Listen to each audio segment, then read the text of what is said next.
Chapter 4 Sorcery. Hubert did not want to return to the lighthouse. He considered stealing Flayn's horse and riding for the village. As soon as he introduced himself, he'd have no trouble finding the means to get back to civilization. Even as the plan formed, he dismissed it. He was down a shirt sleeve, and his water skin was nearly empty. The sun was warm, and he didn't know the terrain. He'd likely keel over from sunstroke before getting very far. Ferdinand. Hubert kept replaying the look on his face after the kiss that should have never been. Who could blame Hubert for getting the wrong idea when Ferdinand was so easy with touch, when he'd called Hubert fascinating and curled up to him like he belonged there? The silly Mer even kissed him first. Granted, Hubert had been too out of it from almost drowning to show any appreciation, but all the same. Maybe it was normal for Mers to cuddle up to each other, even if they weren't romantic partners. The ocean must get cold, and Ferdinand was all alone. What if the other Mers came back? Would he be able to get away in his weakened state? Hubert had extended his range of worry to include the Emperor's generals, but this felt different. It cut closer to his core. Maybe because Ferdinand wasn't afraid of Hubert or his magic, or because of his infuriating charm, or because there was just something so lost and lonely about him, something Hubert related to.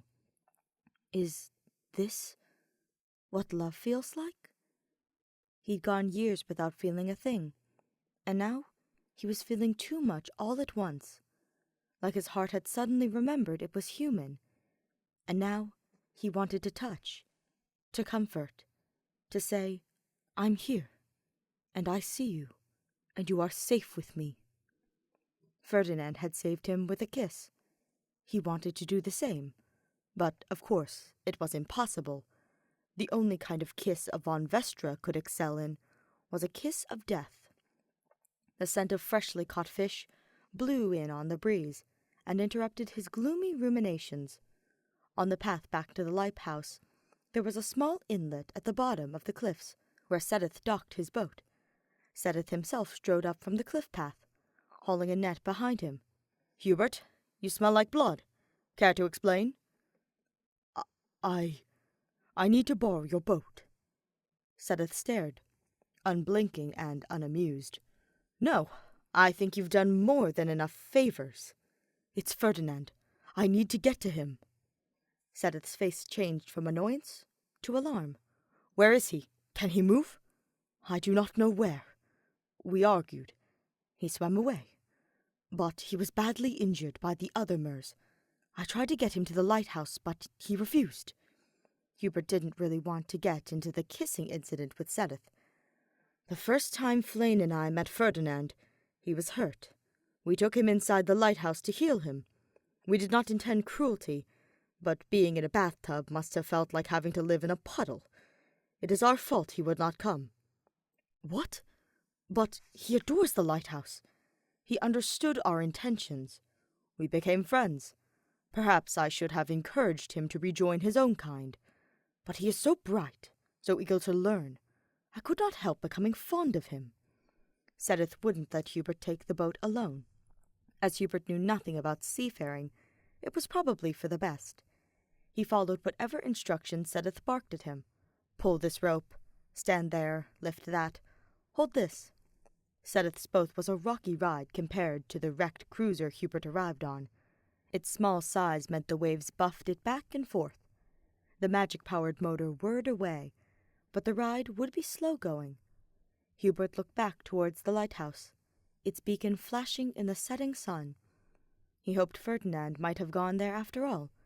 Maybe he and Sedith would waste their time chugging around all night, only to find him enjoying tea with Flayn in the morning. A comforting thought, but unlikely, given Ferdinand's stubborn nature. The last time Hubert had been on the water, it hadn't gone well for him. He tried not to think about what would happen if the Mers decided they fancied him for dinner. On the horizon, a large boat emerged. It went at a fair clip, slicing through the waves with brutal force. "A Morphin fishing vessel," explained Sereth. "These are the Empire's waters," hissed Hubert. "This was not in our agreement. There is no one here to stop them plundering. I expect they may come to regret their choice in any case." Sereth pointed to several dark shapes streaking through the water. Hubert let out a relieved huff. If the Mers had found something more interesting, at least they were off the menu, and he didn't have much sympathy for poachers. Then it struck him. "Ferdinand! He's going to try and save the ship. What if the other Mers see him this time?" "If I try and get near the ship, we'll get caught in its wake." "Get as close as you can," urged Hubert. "We can send a warning." Sereth raised his eyebrows, but did as he said. As close as he could still wasn't very close at all. Hubert bellowed at the top of his lungs, "Danger! Danger! Turn back!" His words were whipped away by the wind. Sereth shook his head. If only Hubert had Caspar's lung capacity. "Fine! How about this?" Hubert threw a miasma spell. It bounced straight off, deflected by the boat's magical barrier shields. Just what he'd expect from an illegal vessel. He growled in frustration. The dark shapes in the water began to knock against the boat, causing it to rock. They stared into the water, searching for Ferdinand. The sun had gone down, and now they only had the light of the moon and the ship's paltry lights to see by. The Mers amped up the rocking. The fishermen were beginning to shout to each other in panicked tones. Feeling sick, Hubert watched them hunt, a group on each side of the ship to rock it, and another gliding through the water together to create a tidal wave. Each time the water sloshed further up the side of the rocking ship. There was about to be another shipwreck. The water rippled around the Mers, still intent on their hunt. Ferdinand? Too big, surely. A large tentacle thrashed out of the water and wound around one of the Mers. It hauled the Mer out of the water and tossed it away. An inhuman wail rang through the air before a distant splash. A cacophony of whistles and screeches began as the Mers searched for their assailant. Another went flying, and then another. Hubert counted each one as they flashed up out of the dark sea. 1, 2, 3, 4 tentacles. 5, 6, 7, 8. The Mers tried to swarm a tentacle, reaching with their claws to rip it to shreds. Before they could do any damage, they were picked up and thrown by another. The swirls of dark magic lit the water wherever the tentacle thrashed against the surface. The unhindered Mers scrambled away. None were as beautiful as his Ferdinand. Seaweed-colored hair streamed about elongated ears, and their jaws stretched wide to accommodate large pointed teeth.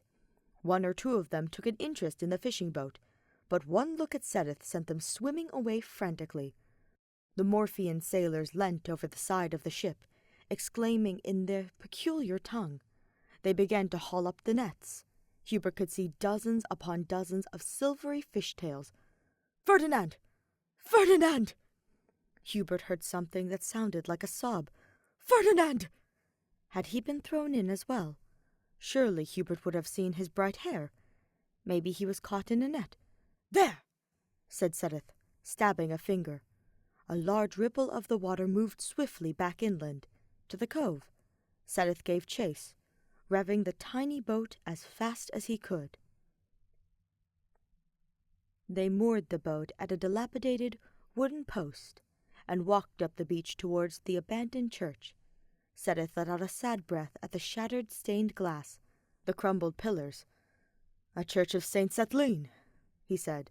"Not that it matters to you, I suppose. Fodland has no need for saints. Perhaps not, but it does have a need for healing. The war may have united Fodland, but deep cracks between its people still exist.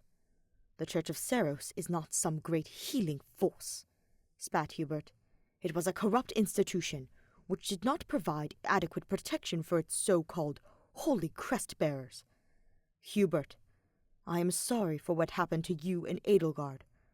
But know this, the Church was not to blame. It is Agarthians who wore our faces and called themselves holy. You know their magic, and I think you know their nature.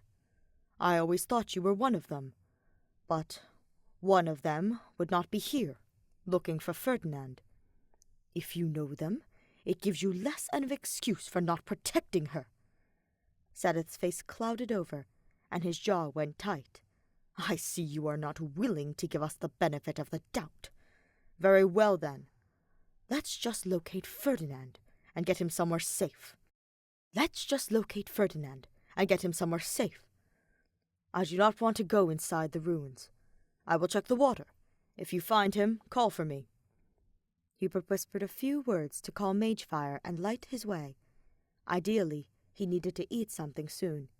He was beginning to feel where the miasma spells had sapped his energy. Inside, the church was cold and drafty. If Hubert had been the kind of person to believe in ghosts, he would have been on the lookout for them. The air tasted like dark magic, harsh and metallic. Pews stretched out on either side.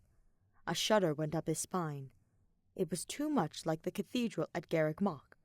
"Ferdinand, where are you?" The sound of shuffling, of glass breaking. "Ferdinand! Go away, Hubert! I do not want to see you!" He sounded weak and sniffly, like he had been crying. Hubert stepped forwards, his heart in his throat. "Please, come back and let Flame heal you. I promise I will not let them put you in a bathtub again." A shuddering sob. "I cannot go with you. Just leave me be." Hubert moved his hand to let the fire sweep over the cathedral. Copper hair gleamed from behind one of the pews. "Ferdinand." He stepped forward and reached out for a handful of soft, damp hair. Ferdinand twisted away, and as Hubert's eyes adjusted, he caught sight of something waving in the dark. A tentacle, just like the one that had thrown the Mers. "Ferdinand?" He whispered to the light, letting it grow bigger. Ferdinand had his head in his hands. His torso was the same, solid, muscular, smooth, but where his beautiful tail should have been were now 8 long, dark tentacles. Hubert swallowed. Did I really curse you with that kiss?" Ferdinand shook his head. "I did this to myself. I thought I could at least protect the boat." "I assume turning yourself into an octopus was not your intention." "No, it was not my intention to become disgusting." The closest pair of Ferdinand's long legs reached towards Hubert, suckers flexing. Hubert tried not to shudder when one brushed against the back. The other tugged at the lock of his hair. "Ferdinand!" "It's not me! It's like they have a mind of their own!" Hubert eyed the 8 legs. They were long enough to do Hubert some serious damage if Ferdinand got upset. "What spell were you trying to do?" "You will laugh at me." "I am not in the mood to laugh at present. Come on, out with it." I wanted to make myself human." A tear ran down Ferdinand's cheek, and his shoulders slumped. "The other Mers do not want me, and I like being with you, and Sadith, and Flame." "So you were thinking about legs, and ended up with 8 instead of 2. "You are laughing at me." "I am sure I can reverse the spell, and return you to your original form, if you show me what you cast." "I want you to turn me into a human." Hubert opened his mouth, closed it again, shook his head. "No." "Why not?" "You are better off as you are." "I want to walk on land. I want to go to the opera. I want to dance like humans do." "Not all humans dance." "You are missing the point, Hubert. Would you not like it if you could dance with me in Enbarr?" "You would not be dancing with me. Not if you had the whole of Enbarr to choose from. Ferdinand, it is an impossible dream. You are a merman. You belong in the sea. If you were a human, think of everything you'd have to give up." Hubert, he whispered, the brush of an arm on his waist, and then another, and another. They were only gently holding, so Hubert allowed it. I want to be with you. I love you, Hubert. Hubert froze. You do not know what you are saying. Ferdinand's face crumpled. Of course you will not want me any more. Not after seeing me like this. Stop it. Don't be foolish. It doesn't matter to me what you look like. Then why can I not look like a human? Look at me, he said. Ferdinand complied, lashes threaded with tears. I do not think it is within my power to make you human. And even if it were, you wouldn't belong on the inside. You'd just spend the rest of your life pretending. I don't want that for you. It doesn't matter. It's everything I want, Ferdinand whispered. Please try, Hubert. Please. I'm tired of being left behind.